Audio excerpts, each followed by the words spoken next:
Shalom, salam sejahtera bagi kita semua. Selamat malam dan selamat berjumpa kembali malam ini dalam program Saat Teduh Bersama Allah.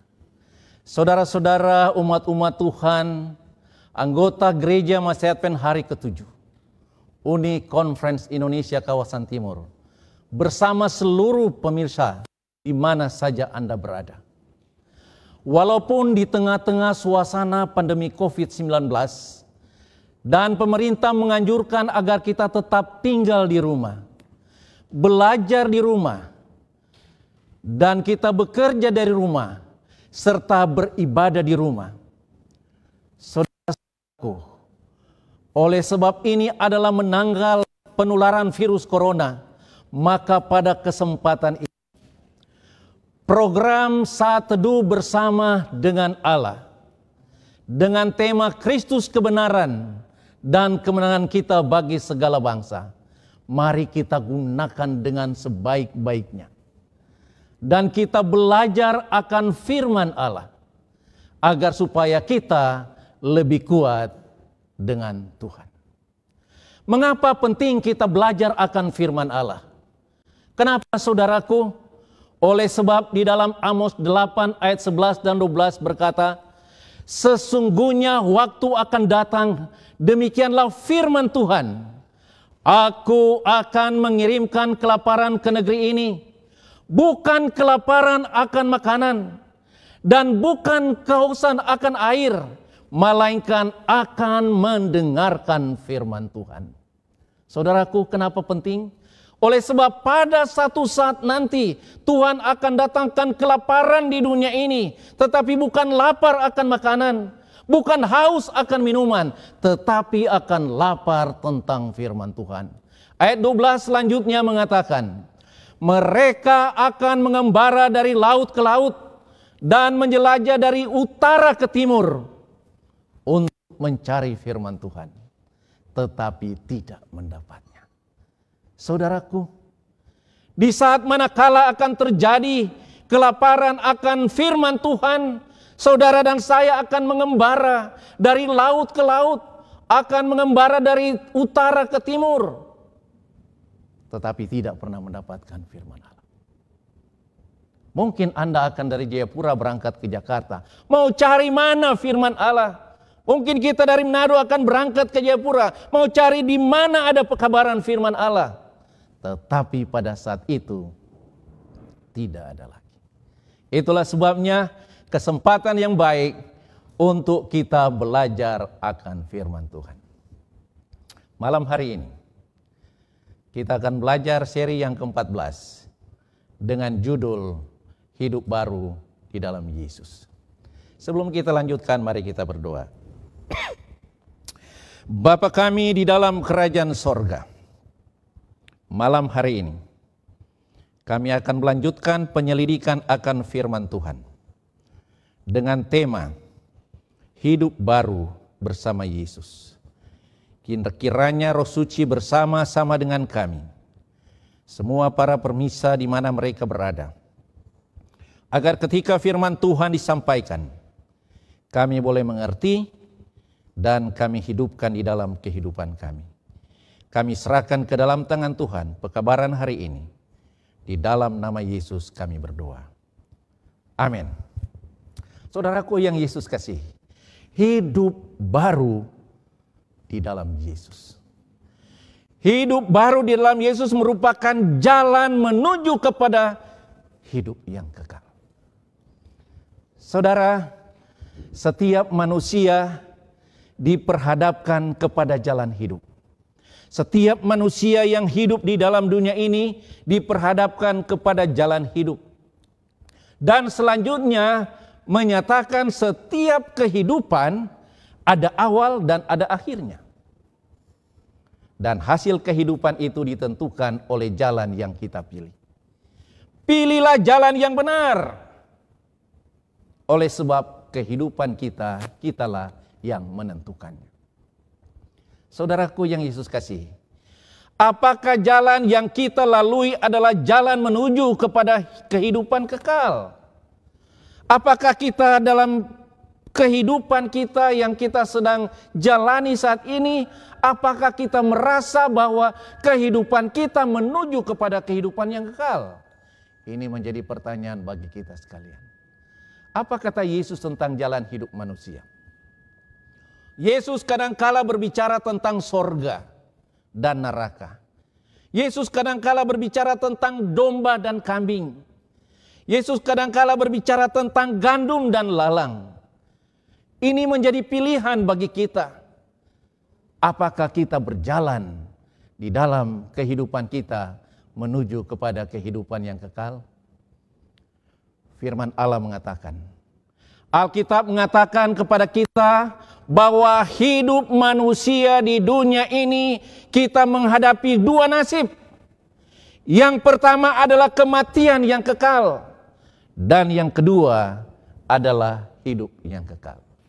Pilihan ada sama saudara dan saya malam hari ini. Pernahkah Anda mendengar satu kisah peristiwa terjadi sekitar 108 tahun yang lalu? Ialah kapal Titanic.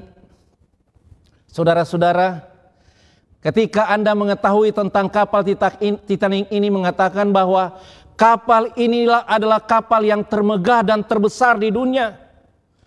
Dan kapal ini dibuat oleh perusahaan pelayaran White Star di Inggris. Panjang kapal ini 274 meter, bayangkan saudara-saudara. 274 meter. Tinggi kapal ini 30 meter.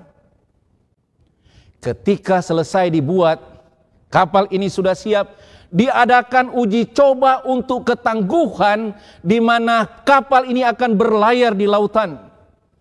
Dan tepat pada tanggal 2 April tahun 1912, maka kapal ini diadakan uji coba. Dia berlayar menuju ke Irlandia dan kembali dengan selamat.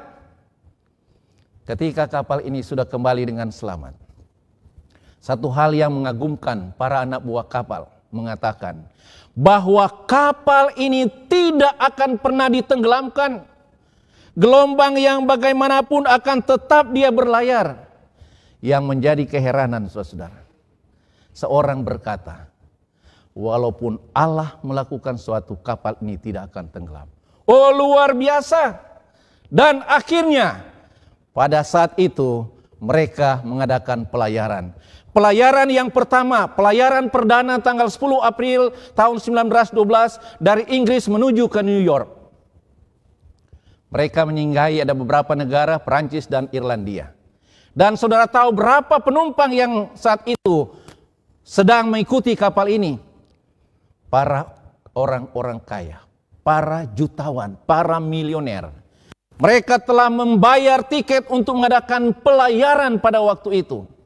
Dan penumpang yang naik saat itu ada 2.206 penumpang. Bersama dengan 898 awak kapal yang mengikuti kapal itu. Dan akhirnya mereka mulai berlayar. Tanggal 14 April. Itu terjadi pada hari Sabtu malam. Kira-kira jam 23.40. Hampir jam 12 tengah malam. Sementara para penumpang di atas kapal itu menikmati kemewahan akan kapal tersebut. Menikmati segala kepelesiran yang mereka hadapi di atas kapal itu. Berbagai fasilitas hiburan yang mereka hadapi. Tiba-tiba saudara-saudara, di Samudra Atlantik bagian utara yang kita tahu dengan daerah yang sangat dingin, tiba-tiba kapal itu menabrak gunung es. Pada waktu kapal ini menabrak gunung es, bongkahan-bongkahan es dia masuk ke dalam palka kapal itu. Dan akhirnya kapal itu patah dan tenggelam. Ribuan orang yang meninggal pada saat itu. Saudara-saudaraku yang Yesus kasih, Dr. Dwight Nelson berkata, kehidupan manusia di atas dunia ini bagaikan penumpang kapal Titanic yang begitu senang menikmati pelayaran pada malam itu. Tiba-tiba kehancuran terjadi. Tiba-tiba kematian terjadi kepada seluruh penumpang itu. Saudaraku yang Yesus kasih, di dalam Amsal 14 ayat 12 berkata, Ada jalan yang disangka orang lurus, tetapi ujungnya menuju maut. Mereka merasa bahwa mereka berjalan pada jalan yang lurus. Mereka merasa bahwa mereka menikmati segala sesuatu yang baik dalam kehidupan mereka. Tetapi mereka tidak tahu di ujung jalan itu mereka akan mengalami maut, kematian. Saudara-saudaraku yang Yesus kasih, firman Tuhan berkata. Alkitab berkata dalam Yohanes 14 ayat 6, kata Yesus kepadanya, Akulah jalan dan kebenaran dan hidup. Tidak ada seorang pun yang datang kepada Bapa kalau tidak melalui aku. Yesus adalah jalan kebenaran. Hanya melalui Yesuslah kita akan memperoleh keselamatan itu, saudara-saudara. Bersama-sama dengan Yesus adalah jalan yang menuju ke sorga. Demikian juga Matius 7 ayat 13. Alkitab mengatakan bahwa masuklah melalui pintu yang sesak itu. Karena lebarlah pintu dan luaslah jalan yang menuju kepada kebinasaan. Dan banyak orang yang melaluinya. Saudaraku, Yesus menyatakan hal ini. Sesungguhnya kehidupan di dunia ini digambarkan ada dua jalan. Jalan yang lebar dan jalan yang sempit. Tetapi Alkitab katakan jalan yang lebar itu banyak orang yang melaluinya. Tetapi ujung daripada jalan itu adalah kebinasaan. Kenapa Yesus berkata bahwa jalan yang lebar banyak orang? Oh, sebab senang sekali mereka mengikutinya. Tidak ada larangan apapun. Hiburan apapun mereka bisa jalani. Itulah jalan yang lebar. Lalu bagaimana dengan jalan yang sempit? Selanjutnya ayat itu berkata, karena sesaklah pintu dan sempitlah jalan yang menuju kepada kehidupan dan sedikit orang yang melaluinya. Saudara-saudara yang Yesus kasihi, para ada sebuah jalan yang sempit, sedikit orang yang melaluinya. Namun di ujung daripada jalan itu ada kehidupan yang kekal.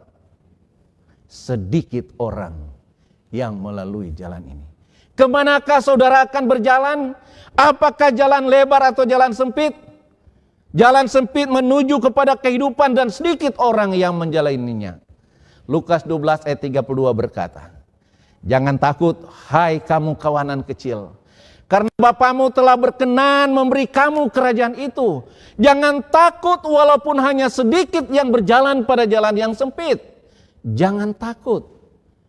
Memang orang berjalan dalam jalan yang sempit menuju ke sorga biasa disebut minoritas. Hanya sedikit saja. Tetapi itulah yang memberikan kehidupan yang kekal bagi kita sekalian. Siapa mereka itu? Siapa mereka yang berjalan pada jalan yang sempit itu, saudara-saudara? Mari kita lihat Alkitab mengatakannya.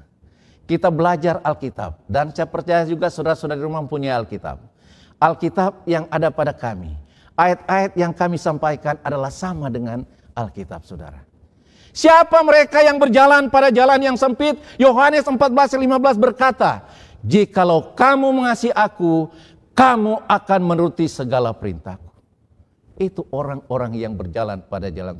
Jikalau kamu mengasihi aku, kamu akan menurut segala perintah-perintah Allah yang disampaikan di dalam Alkitab ini.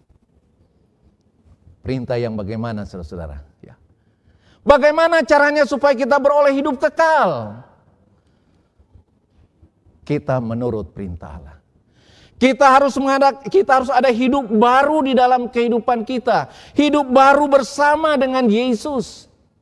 Itulah tema yang kita akan bahas malam hari ini. Orang-orang yang berjalan pada jalan yang sempit, mereka mengalami kehidupan yang baru di dalam Yesus Kristus. Mari kita lihat Alkitab mengatakan malam hari ini. Bagaimana sesungguhnya hidup baru dalam Yesus itu. Kalau Anda membuka Alkitab saudara, di dalam Yohanes pasal 3 ayat 1 sampai 21, maka saudara akan dapati di sana satu peristiwa percakapan antara Nikodemus dengan Tuhan Yesus. Saudara akan baca itu nanti di rumah. Ada seorang Farisi namanya Nikodemus. Dia seorang pemimpin agama, saudara-saudara. Lalu ia datang pada waktu malam kepada Yesus. Kenapa Nikodemus datang malam hari kepada Yesus? Sebab dia malu. Dia adalah orang yang terhormat. Dia sangat dibanggakan oleh orang-orang pada saat itu. Dan saat ini dia mau pergi menemui Yesus. Sehingga dia berjalan, dia pergi pada malam hari untuk bertemu dengan Yesus. Dan akhirnya dia berkata, Rabi, Nikodemus berkata, Rabi, kami tahu bahwa engkau datang sebagai guru yang diutus Allah. Sebab tidak ada seorang pun yang dapat mengadakan tanda-tanda yang kau adakan itu jika Allah tidak menyertaimu. Ini percakapan tetap berlanjut. Lalu Yesus menjawab katanya, aku berkata kepadamu, sesungguhnya jika seorang tidak dilahirkan kembali, ia tidak dapat melihat kerajaan Allah. Oh, itu perkataan Yesus, jikalau kamu tidak dilahirkan kembali, engkau tidak akan melihat kerajaan Allah. Bingung Nikodemus. Dia berpikir, Yesus katakan dilahirkan kembali, sedangkan ia sudah tua. Di dalam Yohanes 3 ayat 4 berkata, kata Nikodemus kepadanya, bagaimanakah mungkin seorang yang dilahirkan kembali kalau ia sudah tua? Dapatkah ia masuk ke dalam rahim ibunya dan dia dilahirkan kembali? Saudara-saudara, Nikodemus seorang pemimpin agama, tetapi dia tidak mengerti apa yang dikatakan Yesus. Maksud Yesus dilahirkan kembali. Dia tidak bisa berpikir bahwa dirinya sudah tua mau masuk ke dalam rahim ibu untuk dilahirkan kembali. Berlanjut percakapan ini, ayat 5 berkata, jawab Yesus, aku berkata kepadamu sesungguhnya jika seorang tidak dilahirkan kembali dari air dan roh, ia tidak dapat masuk ke dalam kerajaan Allah. Ini menjadi pokok pembicaraan kita malam hari ini. Jika seorang tidak dilahirkan kembali, maka ia tidak bisa masuk di dalam kerajaan Allah. Apa yang dilahirkan dari daging adalah daging dan apa yang dilahirkan dari roh adalah roh. Ayat 7 berkata, janganlah engkau heran karena aku berkata kepadamu, kamu harus dilahirkan kembali. Yesus berulang-ulang kali berkata kepada Nikodemus, kamu harus dilahirkan kembali. Saudaraku, apa yang dimaksudkan oleh Yesus kepada Nikodemus? Nikodemus menjawab katanya, bagaimana mungkin itu terjadi? Dia katakan tadi tidak mungkin orang yang sudah tua memasuk ke dalam rahim ibu. Tidak mungkin terjadi. Akhirnya Yesus berkata, engkau adalah pengajar Israel dan engkau tidak mengerti akan hal itu. Saudara-saudaraku yang Yesus kasihi, para pendengar di rumah malam hari ini. Maksud Yesus dilahirkan kembali ialah baptisan. Kita harus dibaptiskan oleh air dan roh. Mari kita lihat pada malam hari ini saudara. Mengapa baptisan itu penting? Kenapa umat-umat Tuhan yang ingin masuk di dalam kerajaan sorga harus dibaptiskan? Kata Yesus, kata firman Allah pada malam hari ini. Mengapa begitu penting? Yang pertama, karena itu perintah Allah. Baptisan merupakan perintah Allah untuk setiap manusia harus jalani supaya ia bisa masuk di dalam kerajaan sorga. Matius 28 ayat 19 berkata, karena itu pergilah jadikan semua bangsa murid dan baptislah mereka dalam nama Bapa dan Anak dan Roh Kudus. Perintah Allah harus dibaptis.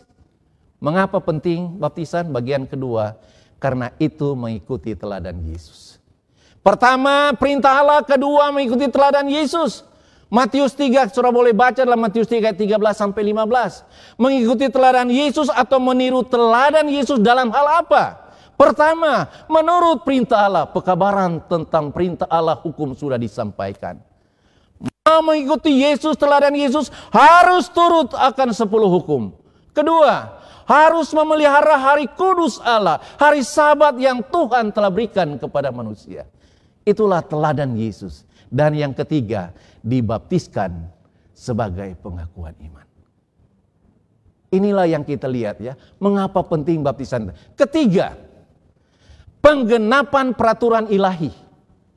Ya, Penggenapan peraturan ilahi. Matius 3 ayat 15 berkata, lalu Yesus menjawab katanya kepadanya, biarlah itu terjadi karena demikianlah sepatutnya kita menggenapkan seluruh kehendak Allah. Itu peraturan ilahi. Waktu Yesus datang kepada Yohanes dan berkata, baptislahkanlah aku. Lalu Yohanes katakan, aku tidak layak membaptiskan engkau, sebab engkau tidak berdosa. Apa yang Yesus katakan? Biarlah itu terjadi. Karena demikianlah sepatutnya kita menggenapkan seluruh kehendak Allah. Itu peraturan ilahi agar supaya kita boleh masuk dalam kerajaan sorga. Penggenapan peraturan ilahi. Dan yang keempat, mengapa penting baptisan? Baptisan merupakan jaminan keselamatan.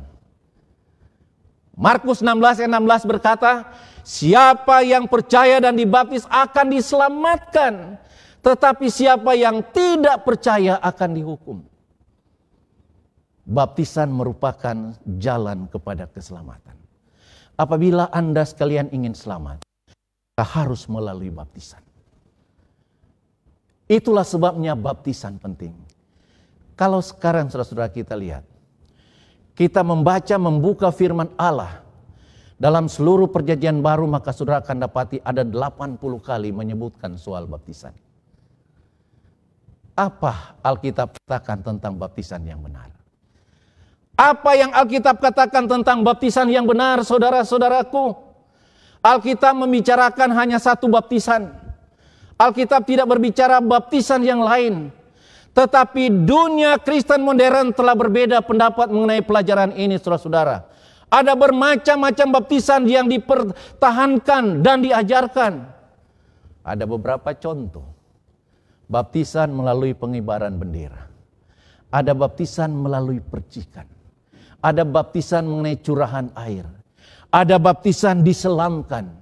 Ada baptisan bayi. Dan ada beberapa baptisan yang lain di dunia ini yang sedang dijalankan. Tetapi apa Alkitab katakan tentang baptisan yang benar? Efesus 4 ayat 5 berkata, satu Tuhan, satu iman, satu baptisan. Tidak ada baptisan yang lain. Hanya ada satu macam baptisan di dalam Alkitab yang mengatakan kepada kita sebagai umat-umatnya. Hanya ada satu baptisan. Baptisan yang bagaimana, saudara-saudara? Bagaimana cara baptisan yang sesuai dengan Alkitab? Apa yang Alkitab ini katakan kepada kita sekalian? Baptisan yang benar. Malam ini kita pelajari. Kita pelajari dan membaca di dalam firman Tuhan. Mari kita lihat, saudara-saudara. Kita ambil arti daripada baptisan yang sebenarnya. Kata Yunani, baptisan itu baptizo. Baptizo berarti mencelup atau membenamkan. Mencelupkan ke dalam air. Arti daripada baptisan. Itulah yang diajarkan oleh firman Tuhan. Dan kita lihat saat ini, saudara-saudara. Apakah ada contoh baptisan di dalam Alkitab, saudara-saudara? Kita lihat video ini, saudara-saudara. Apakah ada contoh baptisan yang diajarkan di dalam Alkitab yang disebut baptizo, diselamkan ketika orang belajar firman Tuhan? Maka pada saat itu mereka sadar akan kebenaran Tuhan, maka mereka datang memberi diri mereka dibaptis. Dan cara baptisan yang diajarkan oleh Alkitab, maka mereka diselamkan, membenamkan diri mereka ke dalam air dan keluar ke dalam air. Itu adalah satu contoh. Contoh di dalam Alkitab. Oh, Yohanes Pembaptis, contoh yang berikut Yohanes Pembaptis. Ketika dia pergi berbicara, berkhotbah dari satu tempat ke tempat yang lain untuk menyatakan supaya setiap manusia bertobat, menerima Yesus. Sesudah itu dikatakan di dalam Matius 3 ayat 5 dan 6. Maka datanglah kepadanya penduduk dari Yerusalem, dari seluruh Yudea, dari seluruh daerah sekitar Yordan. Lalu sambil mengaku dosanya, mereka dibaptis oleh Yohanes di sungai Yordan. Yohanes membaptiskan semua orang yang datang kepadanya di sungai Yordan sesuai dengan ajaran firman Tuhan. Diselamkan. Yesus Yesus memberikan teladan. Seperti apa yang saya katakan tadi waktu dia datang kepada Yohanes. Yohanes, tolong baptiskan saya. Tadinya Yohanes menolak, tetapi dia katakan, biarlah hal itu terjadi. Karena demikianlah sepatutnya kita menggenapkan seluruh kehendak Allah. Matius 3 ayat 15. Yesus telah menunjukkan teladan kepada saudara dan saya. Bagaimana baptisan yang benar. Kita lihat dalam ayat 16 Matius 3 berkata, Yesus keluar dari air. Dan pada waktu itu juga langit terbuka dan ia melihat Roh Allah seperti burung merpati turun ke atasnya. Yesus keluar dari air. Artinya bahwa Yesus masuk ke dalam air dan dia keluar dari air. Oleh sebab Alkitab katakan dibenamkan di dalam air. Roh Allah turun seperti burung merpati. Ayat selanjutnya ayat 17 berkata, lalu terdengar suara dari sorga yang mengatakan, inilah anakku yang kukasihi, kepadanya lah aku berkenan. Ini contoh Alkitab melalui Yesus yang dia berikan teladan kepada kita manusia untuk cara kita membaptiskan. Ialah baptisan dicelupkan ke dalam air, membenamkan dalam air. Mari kita baca di dalam Yohanes pasal 3 ayat 15. Apa yang dikatakan? Jika seorang tidak dilahirkan dari air dan roh, jika seorang tidak dibaptiskan, ia tidak dapat masuk ke dalam kerajaan Allah. Dengan kata lain, saudara-saudara, baptisan adalah syarat untuk kita masuk ke surga. Baptisan adalah syarat untuk kita masuk dalam kerajaan Allah. Saya percaya Anda di rumah menginginkan keselamatan itu, tetapi Alkitab mengajarkan kita harus melalui baptisan. Contoh yang berikut, Filipus dan Sida-Sida. Satu saat malaikat datang kepada Filipus dan dia katakan, hai Filipus, bangkitlah sekarang dan kamu harus pergi berjalan menuju ke wilayah selatan. Di jalan yang sunyi, di mana dari Yerusalem menuju ke Gaza. Waktu itu Filipus segera berangkat dan pergi, saudara.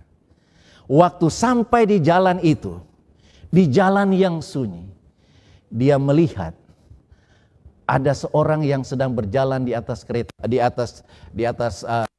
kereta ditarik oleh kuda, dan dia tahu itu adalah Sida-Sida.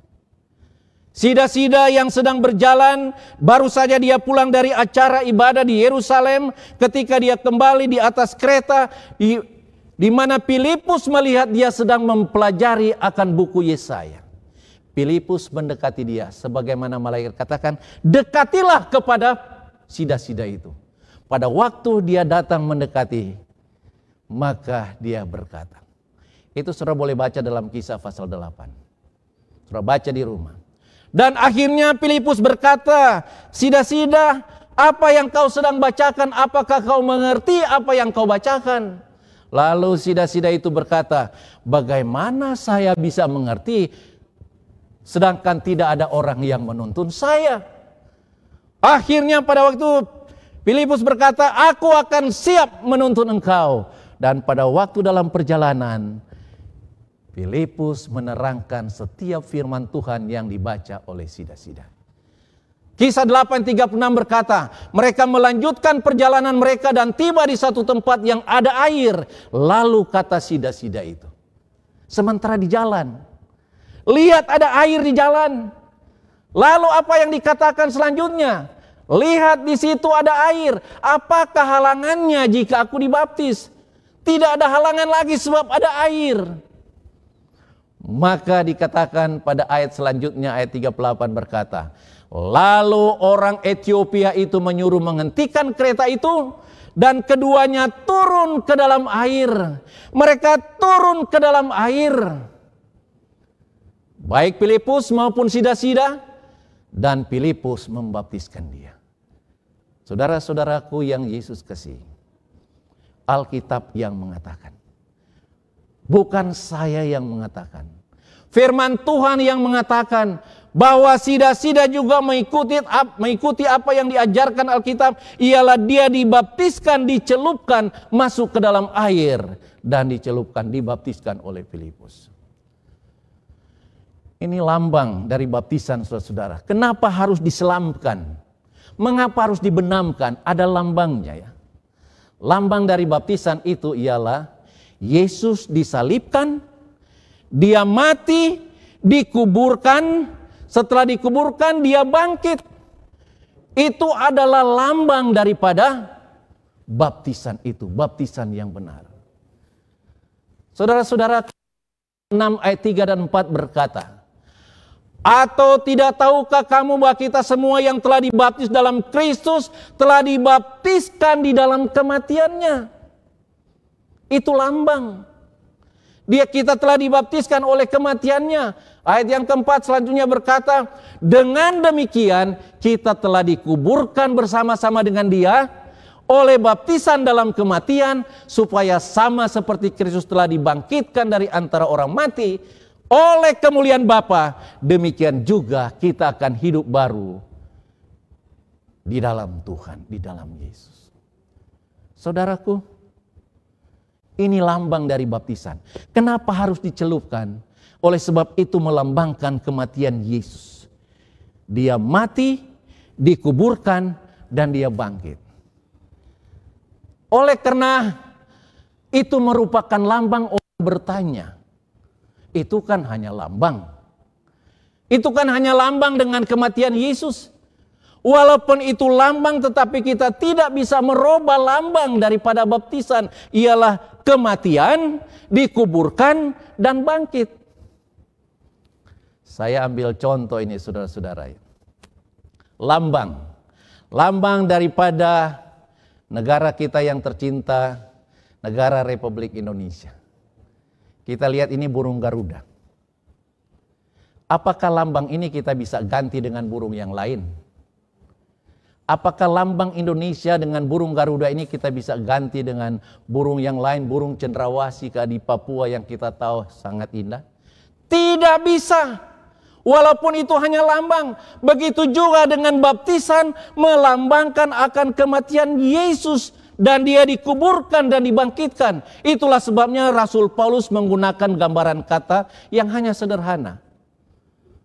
Perbuatan orang di dunia ini, pengibaran bendera, itu bukan melambangkan kematian, dikuburkan dan dibangkitkan.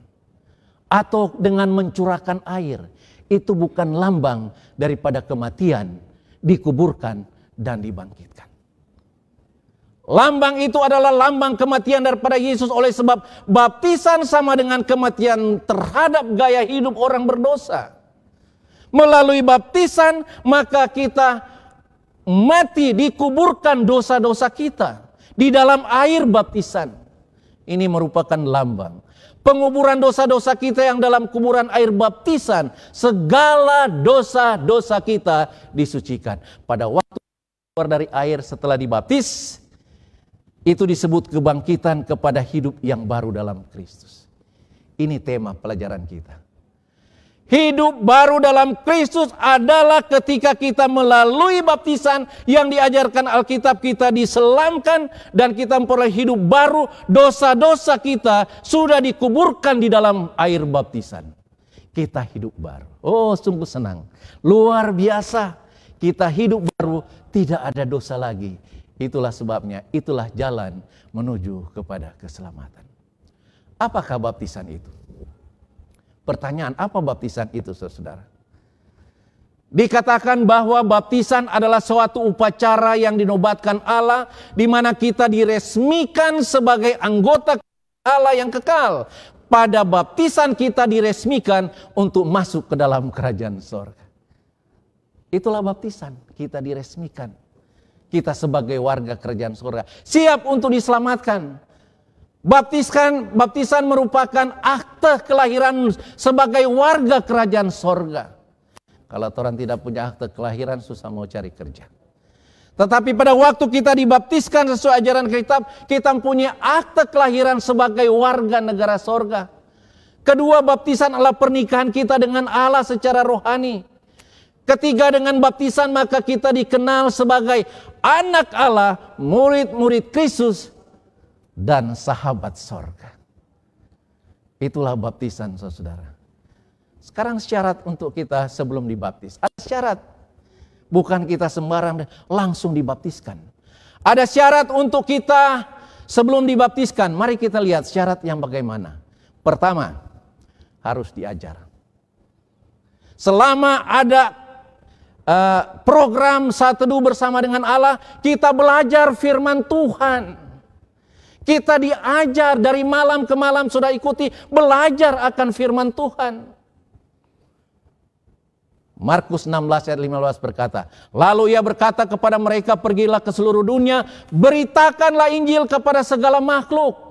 Belajar akan firman Tuhan, beritakan Injil seperti yang kami katakan lewat siaran langsung saat ini, saudara-saudara. Yang kedua, syarat sebelum baptis.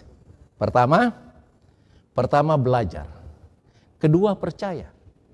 Markus 16 ayat 16 berkata, siapa yang percaya dan dibaptis akan diselamatkan, tetapi siapa yang tidak percaya akan dihukum.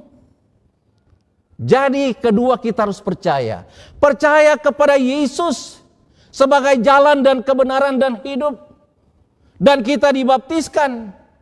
Tapi barang siapa yang tidak percaya, dia akan dihukum. Itu syarat kedua. Syarat yang ketiga apa, saudara-saudara? Bertobat. Syarat ketiga sebelum kita baptis harus bertobat. Kisah 2:38 berkata, jawab Petrus kepada mereka, bertobatlah dan hendaklah kamu masing-masing memberi dirimu dibaptis dalam nama Yesus Kristus, pengampunan dosamu, maka kamu akan menerima karunia Roh Kudus. Bertobat, saudara. Saya ingin ulangi kembali. Syarat sebelum kita dibaptiskan, pertama, belajar. Kedua apa, saudara? Percaya. Dan yang ketiga, bertobat daripada segala jalan-jalan yang kita buat yang bertentangan dengan Allah. Apakah baptisan berarti saya menjadi bagian dari gereja Kristus? Apakah setelah kita dibaptis, kita menjadi bagian daripada gereja Allah? Alkitab menjawab malam hari ini, saudara. Yohanes 3 ayat 5. Aku berkata kepadamu, sesungguhnya jika seorang tidak dilahirkan dari air dan roh, ia tidak dapat masuk ke dalam kerajaan Allah. Luar biasa. Kita dibaptiskan untuk menjadi warga kerajaan sorga. Oleh sebab Alkitab mengatakan, siapa yang tidak dilahirkan kembali dengan air dan roh melalui baptisan, ia tidak dapat masuk ke dalam kerajaan sorga. Oh, saudara-saudara, kebenaran ini kami sampaikan kepada kita sekalian, agar supaya kita boleh selamat. Kerinduan kita umat-umat Tuhan agar boleh selamat. Oleh sebab kita hidup di dunia ini hanya sementara saja. Mari kita lihat selanjutnya. Dapatkah seorang dibaptiskan kembali? Sekarang pertanyaan. Oh, saya sudah punya agama dan saya sudah dibaptis. Apakah saya bisa dibaptiskan kembali sesuai dengan ajaran firman Tuhan? Mari kita lihat di dalam Kisah 19 ayat 1 sampai 5. Ketika Apolos di Korintus, Paulus sudah menjelajahi daerah-daerah pedalaman dan tiba di Efesus. Di situ didapatinya beberapa orang murid. Oh, ada murid Yesus. Katanya kepada mereka, sudahkah kamu menerima Roh Kudus? Waktu pertanyaan itu datang, mereka katakan, ketika kamu menjadi percaya, akan tetapi mereka menjawab, dia belum. Bahkan kami belum pernah mendengar bahwa ada Roh Kudus. Oh, sudah dibaptis tetapi mereka tidak percaya akan Roh Kudus. Ayat 3, lalu kata Paulus kepada mereka, kalau begitu, dengan baptisan manakah kamu telah dibaptis? Apa yang jawab mereka? Dengan baptisan Yohanes. Yohanes sudah membaptiskan mereka. Ayat 4 kata Paulus, baptisan Yohanes adalah pembaptisan orang yang telah bertobat. Dan ia berkata kepada orang banyak bahwa mereka harus percaya kepada dia yang datang kemudian daripadanya, yaitu Yesus. Ketika mereka mendengar hal itu, mereka memberi diri, mereka dibaptis dalam nama Tuhan Yesus. Oh saudara-saudara, mereka dibaptiskan kembali oleh karena sebelumnya mereka dibaptis tidak percaya kepada Roh, tidak ikuti ajaran Alkitab melalui baptisan Alkitab, sehingga mereka dibaptiskan kembali. Jadi bolehkah saya dibaptis? Sebelumnya saya sudah, boleh saudara-saudara. Oleh karena saya sudah menerima Yesus. Mari kita lihat saudara-saudara saat ini.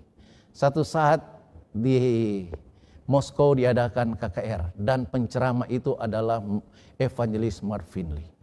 Kerinduan mereka untuk mendengarkan firman Allah begitu banyak yang datang di dalam acara itu, bersesak-sesakan, sehingga pada waktu itu saudara-saudara sekalian, di mana oleh karena terlalu bersesak-sesakan, maka mereka katakan kita buat 2 shift, sore dan malam.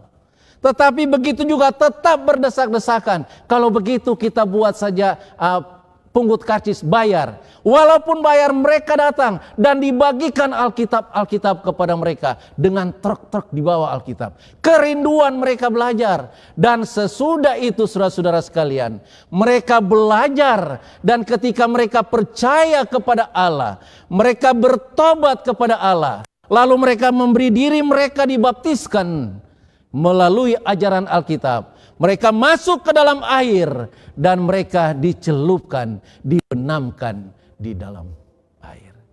Itulah lambang daripada kematian, Yesus dikuburkan dan dibangkitkan kembali.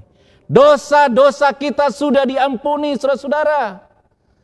Ketika saudara melihat peristiwa ini, Kisah 22 ayat 16 berkata, dan sekarang, mengapa engkau masih ragu-ragu? Bangunlah, berilah dirimu dibaptis dan dosa-dosamu disucikan sambil berseru kepada nama Tuhan. Ketika Anda mempelajari firman Tuhan ini melalui baptisan ini, mengapa lagi masih engkau ragu-ragu? Ajakan pada malam hari ini, berilah dirimu dibaptis saudara-saudaraku, sambil berseru kepada nama Tuhan. Mengapa iblis ingin merusak model baptisan, saudara-saudara? Luar biasa, iblis itu dia ingin merusak model baptisan itu, saudara-saudara. Karena baptisan itu adalah cap bahwa kita adalah pengikut Yesus dan Allah dihormati melalui penurutan kita. Itu adalah cap Allah. Sehingga iblis berusaha untuk merusak akan baptisan ajaran yang dikatakan oleh firman Tuhan. Yohanes 14 ayat 6 berkata, Akulah jalan dan kebenaran dan hidup.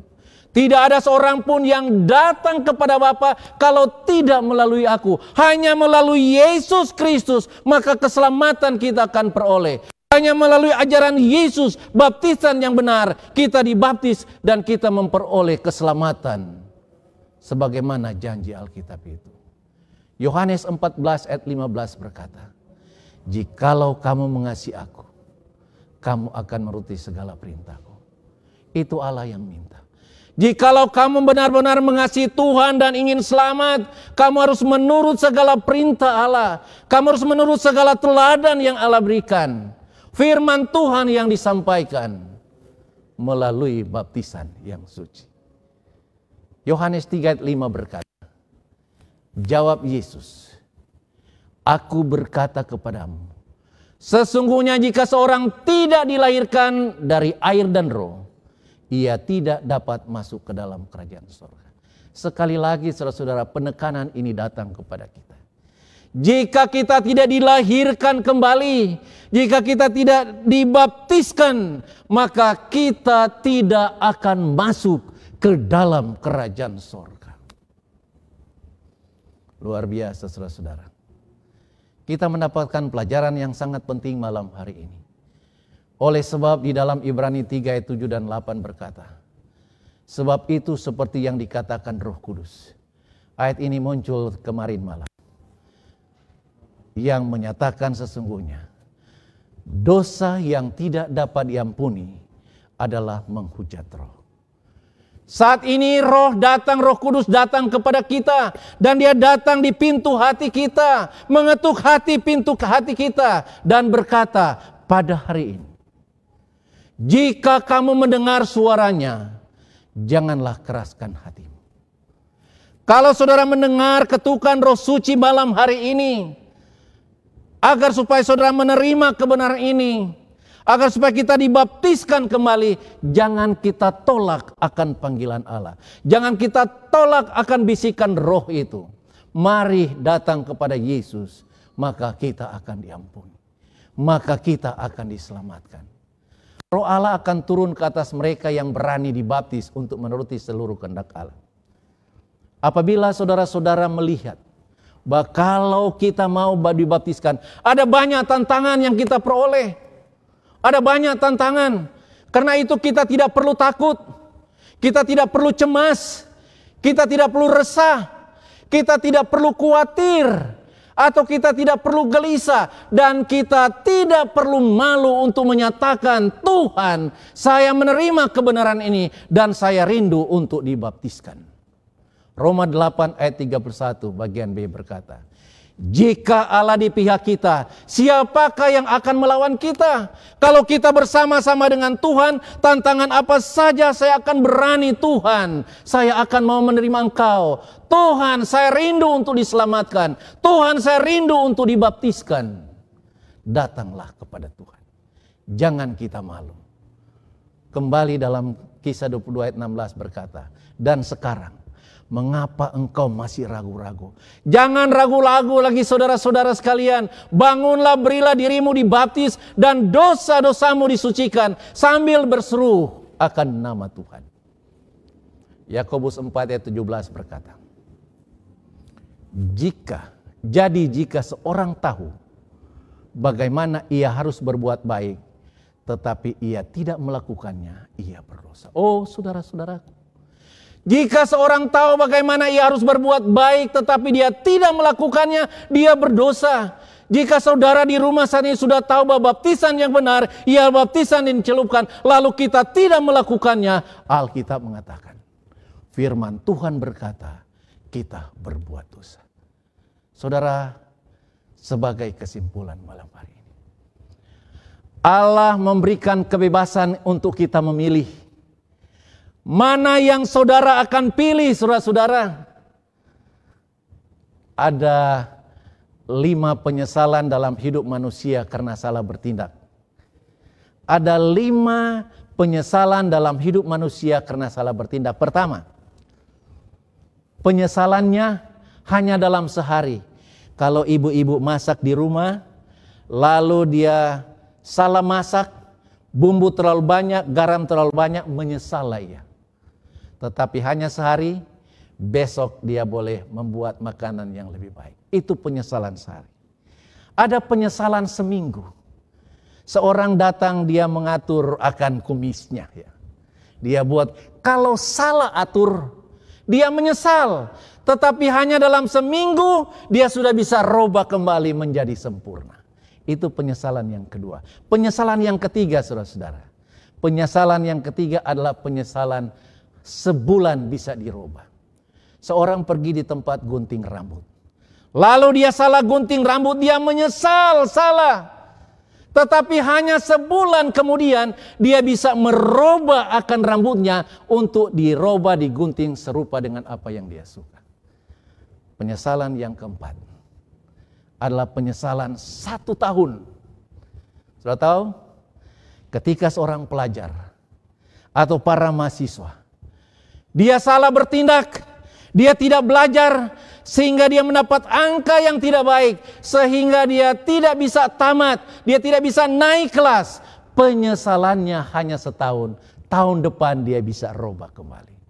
Dan yang terakhir, penyesalan yang kelima adalah penyesalan untuk selama-lamanya.